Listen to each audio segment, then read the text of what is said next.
কখনো কি ভেবে দেখেছেন আমাদের শরীরের এক অংশ অন্য আরেকটা অংশের স্বাস্থ্য কেমন আছে সেই খবরটা দিতে পারে? বিশেষ করে যদি অংশ দুটো দেখতে একদমই আলাদা আর একে অপরের থেকে অনেক দূরে থাকে। চলুন আজ এই অদ্ভুত কিন্তু দারুণ ইন্টারেস্টিং বিষয়টা নিয়ে কথা বলা যাক। প্রশ্নটা শুনতে একটু অদ্ভুত লাগছে তাই না? কিন্তু এর উত্তরটা কিন্তু বেশ চমকে দেওয়ার মতো। কারণ কি জানেন, আমাদের শরীর যে সিগন্যালগুলো পাঠায় সেগুলো এমন সব জায়গা থেকে আসে যা আমরা হয়তো কখনো ভাবিও নি। আজকে আমরা ঠিক এমনই একটা গোপন কানেকশন নিয়ে কথা বলবো। আমাদের আলোচনার একদম কেন্দ্রে থাকছে কিডনি। বলা যেতে পারে আমাদের শরীরের এক সাইলেন্ট হিরো। আমরা হয়তো প্রতিদিন এর কথা ভাবিও না, কিন্তু এটা কিন্তু চুপচাপ আমাদের সুস্থ রাখার জন্য ২৪ ঘন্টা কাজ করে যাচ্ছে। একদম সহজ করে বললে, কিডনি হলো আমাদের শরীরের মাস্টার ফিল্টার। এর সবচেয়ে বড় কাজটাই হলো রক্ত থেকে যত অপ্রয়োজনীয় আর ক্ষতিকর জিনিস আছে সেগুলোকে একটা ছাঁকনির মতো ছেঁকে বের করে দেওয়া। আর এভাবেই আমাদের পুরো শরীরটা ঠিকঠাক চলে। কিডনির কাজগুলো কিন্তু বেশ ইন্টারেস্টিং। দেখুন, একদিকে এটা একটা ফিল্টারের মতো কাজ করে। রক্ত থেকে ইউরিয়া, ইউরিক অ্যাসিডের মতো যত বর্জ্য আছে সব পরিষ্কার করে দেয়। আবার অন্যদিকে এটা একটা দাড়িপাল্লার মতো কাজ করে। শরীরে সোডিয়াম, পটাশিয়ামের মতো জরুরি জিনিসগুলোর ব্যালেন্স ঠিক রাখে। আর এই ব্যালেন্সটা ঠিক থাকে বলেই কিন্তু আমাদের হার্ট, ব্রেন, লিভারের মতো ভাইটাল অর্গানগুলো ঠিকমতো চলতে পারে। কিন্তু ভাবুন তো একবার, যদি এই অসাধারণ ফিল্টার সিস্টেমটা ঠিকঠাক কাজ করা বন্ধ করে দেয়, তখন কি হবে? আর এখানে আসল সমস্যাটা, কারণ এর প্রথম দিকের লক্ষণগুলো এতটাই সাধারণ, এতটাই মামুলি যে আমরা প্রায়ই সেগুলোকে পাত্তাই দিই না, এড়িয়ে যাই। আর ঠিক এখানেই লুকিয়ে আছে আজকের আলোচনার আসল টুইস্টটা। আমাদের শরীর কিন্তু কিডনির সমস্যার প্রথম সিগন্যালটা পাঠায় কোথায় জানেন? আমাদের পায়ে। হ্যাঁ, একদম ঠিকই শুনেছেন, পায়ে। তো কি সেই সিগন্যালগুলো? পায়ে এমন কি পরিবর্তন দেখলে আমাদের একটু সতর্ক হতে হবে? চলুন এবার এই লক্ষণগুলোকেই একটু কাছ থেকে ডিটেলে দেখে নেওয়া যাক। মূলত ৩টা প্রধান সংকেত আছে যেগুলোর দিকে আমাদের ভালো করে নজর রাখতে হবে। এক হলো পায়ে আর গোড়ালিতে ফোলাভাব, ২ হলো লাগাতার ব্যথা, আর ৩ নম্বরটা হলো ত্বকের কিছু অদ্ভুত পরিবর্তন।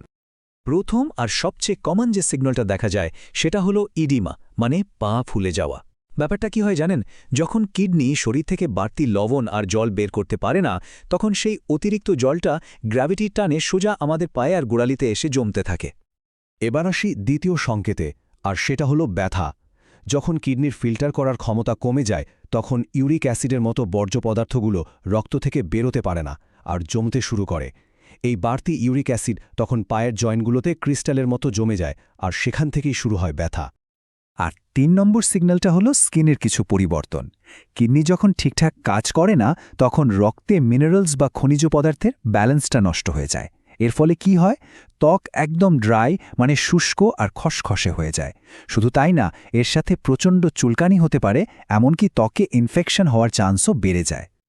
আচ্ছা, এতক্ষণ তো আমরা লক্ষণগুলো জানলাম, কিন্তু প্রশ্নটা হলো, কিডনির সমস্যার সাথে পায়ের এই লক্ষণগুলোর আসল কানেকশনটা কোথায়? মানে ফিল্টার সিস্টেমের গণ্ডগোল আর তার প্রভাব এসে পড়ছে পায়ে। কেন? এর পেছনের কারণটা বুঝতে পারাটা কিন্তু খুব জরুরি। এই ছবিটা দেখলেই পুরো ব্যাপারটা জলের মতো পরিষ্কার হয়ে যাবে। দেখুন, বাঁ দিকে আছে একটা সুস্থ কিডনি। এটা কি করছে? সোডিয়াম আর জলের ব্যালেন্স ঠিক রাখছে। কিন্তু ডান দিকে দেখুন, অসুস্থ কিডনিটা সেটা পারছে না, আর তাই পায়ে জল জমে ফুলে যাচ্ছে। আবার সুস্থ কিডনি ইউরিক অ্যাসিডের মতো বর্জ্য ছেঁকে বের করে দিচ্ছে, কিন্তু অসুস্থ কিডনির বেলায় সেটাই রক্তে জমে পায়ে ব্যথার কারণ হচ্ছে। ঠিক একইভাবে মিনারেলসের ব্যালেন্স নষ্ট হওয়ায় ত্বকের সমস্যা হচ্ছে। তার মানে প্রত্যেকটা লক্ষণের পেছনেই কিন্তু কিডনির কাজ কমে যাওয়াটা সরাসরি দায়ী। তো এত সব আলোচনার মূল উদ্দেশ্যটা কি? উদ্দেশ্য একটাই, সচেতনতা তৈরি করা। আসলে আমাদের শরীর কিন্তু সারাক্ষণই আমাদের সাথে কথা বলার চেষ্টা করে। আমাদের শুধু একটু মন দিয়ে সেই সিগন্যালগুলো শোনার আর বোঝার চেষ্টা করতে হবে। তাহলে আজকের এই আলোচনা থেকে আমরা কি শিখলাম? পয়েন্ট ১, আমাদের শরীর একটা ইন্টারকানেক্টেড সিস্টেম, যেখানে সবকিছু একটার সাথে আরেকটা জুড়ে আছে। পয়েন্ট ২, পায়ের মতো একটা সাধারণ জায়গার লক্ষণও কিন্তু শরীরের ভেতরের কোনো বড় সমস্যার কথা বলতে পারে।